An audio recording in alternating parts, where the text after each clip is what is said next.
in 3, 2, 1.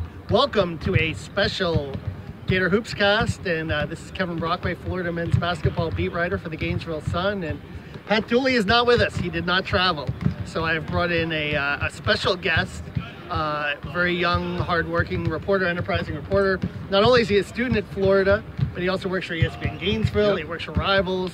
He's all over the place, and he has covered this Florida basketball team very well for the whole year. Jake Winderman. Jake, pleasure to have you on. I'm happy to be the sixth man for this video. Yes, first man off the bench. Exactly. You are more than a worthy sixth man. And we are here. St. Bonaventure is shooting right behind us, as you can see in the frame. They will be Florida's opponent tomorrow night, pulling off that 65-58 comeback win over UCLA. Very impressive win last night. And the Bonnies, as an 11 seed, are going to present a lot of problems to the Gators. They're a very tough-minded, rugged defensive team. They play a very good matchup zone, which caused Florida a lot of problems in the Arkansas game in the SEC tournament. Jake, what do you see as some of the keys for the Gators tomorrow night? You know, when you look at St. Bonaventure, first of all, it's a lot of different guys with chips on their shoulder. You have Jalen Adams, who wasn't very heavily recruited out of school. He originally was committed to Jacksonville before ending up at St. Bonaventure. You have Matt Mobley, who transferred from Central Connecticut State, and then you have Courtney Stockard, who came from the JUCO territory. So the thing is, a lot of guys, as you see with these mid-major teams, who have something to play for. I think the key for Florida is going to be to speed up St. Bonaventure. They like to force other offensive teams to get into their half-court sets and slow the game down. I think what Florida needs to do is get in the passing lanes early, make it a fast-paced game, because that's when their offense is the best. When they get their open three-point shots, it's because of how well they're running the floors, because of how well they're spacing. I think that's going to be the key to tomorrow night's game. Yeah, no question. And, you know, if you remember, Jalen Adams and Matt Mobley combined for 48 last year when they played in Lakeland. It was a game that Florida did pull away and win 73-67, but it was a tie game with a minute remaining. Kenyon Barry hits a couple of free throws. Chris Chioza also came up with a few big plays late in that game. He had a steal, he had a long assist off a rebound to John Igbunu.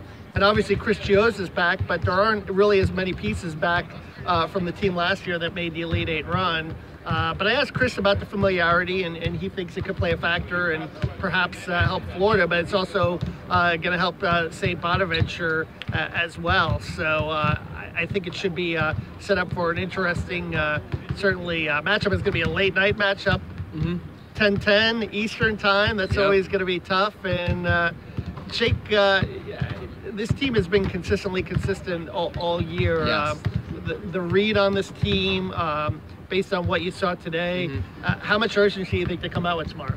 I think, like we've seen this season against a lot of their AP Top 25 matchups, where they sort of play down to their competition and they get up for the big games. This is March Madness. This is the big dance. These are the games that you got to get up for, because it's win or go home. I think we saw that when Chris Chioza, Igor Kulichov, and Jalen Hudson's press conference, where a lot of times they've been lackadaisical when they've talked to the media, sort of been quieter, a little more reserved. They were very upfront on how important this game is, how Jalen Hudson has had his journey from Virginia Tech to here, how Igor Kulichov has gone from Arizona State to Rice to Florida, how Chris Chioza has started where the team was ranked so highly his freshman year and ended up being a dud season. Now they are where they are now after their incredible Elite Eight run last year. I think these guys feel a sense of urgency, but at the end of the day, my X factor is going to be Jalen Hudson. This team simply plays better when he is at his best. I think when he scores 17 or more points, they've only lost like 3 or 4 games this season.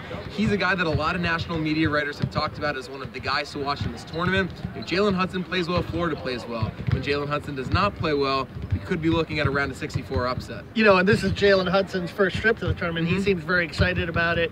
He wants to put that Arkansas game behind him. Igor Kulichov, who struggled against Arkansas, he wants to put that game behind him. And you're talking about, you know, 2 of the leading scorers on this Florida team, and Igor being the leading rebounder.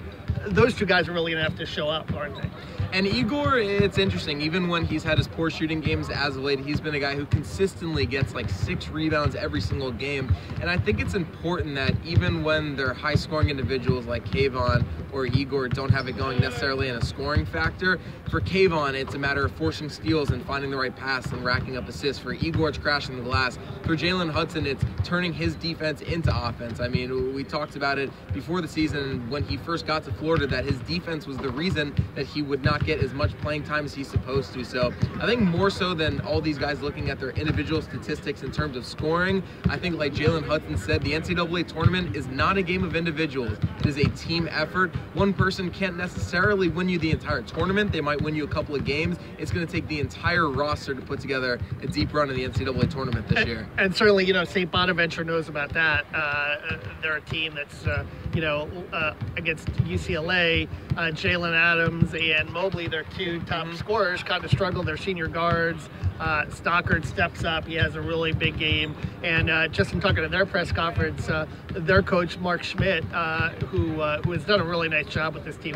St. Bonaventure's coming in with their record number of program wins, even more than their 1970 team with the Hall of Famer Bob Lanier that made the Final Four. And he called it last night the best 2 a.m. flight of his life.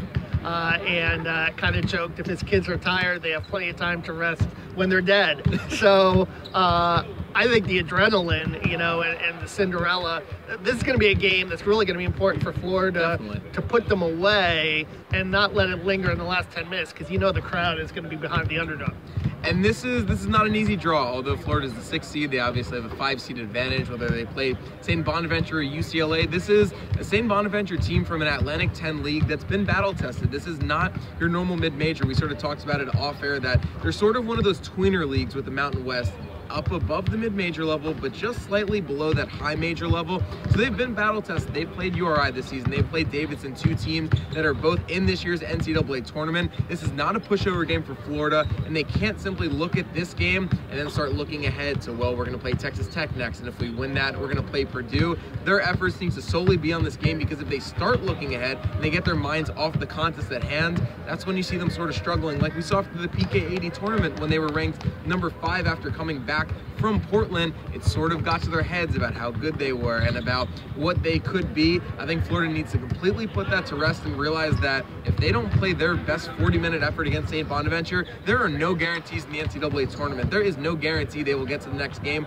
unless they play their best basketball. St. Bonaventure, not a pushover. Like we've said, Jalen Adams, one of the best guards in the country, and like we know, senior guards are what take you far in the NCAA tournament. Yeah, and Florida does have that senior guard too in Chris Chioza. And, Mike White echoed a lot of what you said in terms of, look, the focus has to be strictly on St. Bonaventure.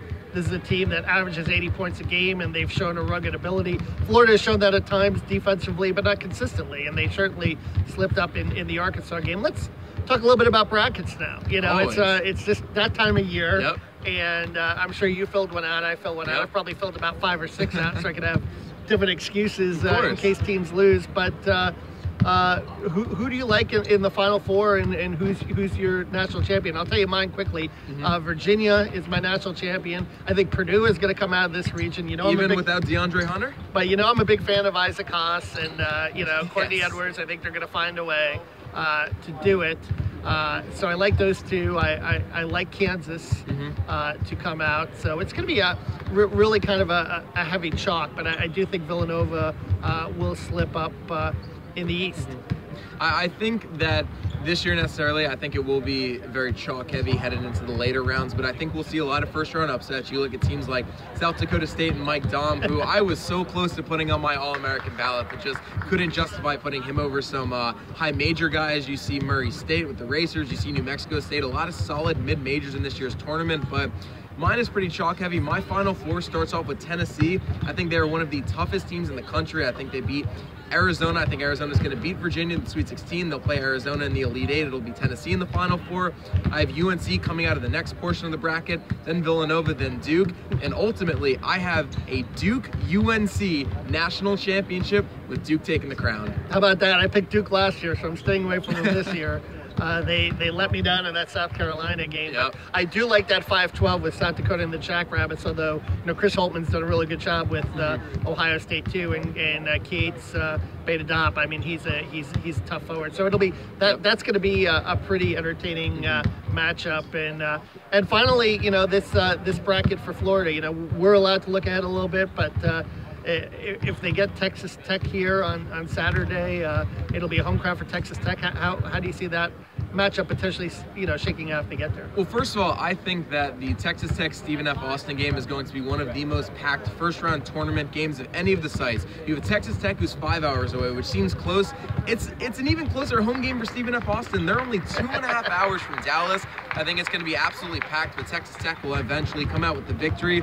Florida has to be wary if they end up getting Texas Tech. This team is ranked 3rd in defensive efficiency. This is a team that will lock you down, and you've got to see, you know, it's sort of using an example against some of the better defensive teams. When Florida played Alabama twice, that's one of the best defensive teams in the country. One time they looked unbelievably good, like a Final Four team. The other time they looked like a CBI team or a CIT team, and not even capable of making the NIT. So it'll be interesting to see how they play against Texas Tech. But of course, their X factor, Keenan Evans, who is an All-American, is just terrific on both ends of the floor. I think the matchup of him against Chris Chioza and Kayvon Allen, whatever guard switch onto him, would be terrific, not only for us to cover, but for fans watching the game as a whole. Yeah, no question. And, you know, Chris Beard has done a really good job there. And Brandon Francis Ramirez, yeah, you know, BFR. A former Gator will be there I think I think he dropped the Francis. I think he's just Brandon. No, he's just Brandon Francis now. He dropped the Ramirez. Just BF. Dropped the Ramirez, just BF. Well, I'll tell you what, we'll have plenty more of these videos along the way, and I really appreciate Jake taking the time. It was a lot of fun. So for Jake Winderman, this is Kevin Brockway from the NCAA tournament in Dallas, signing off.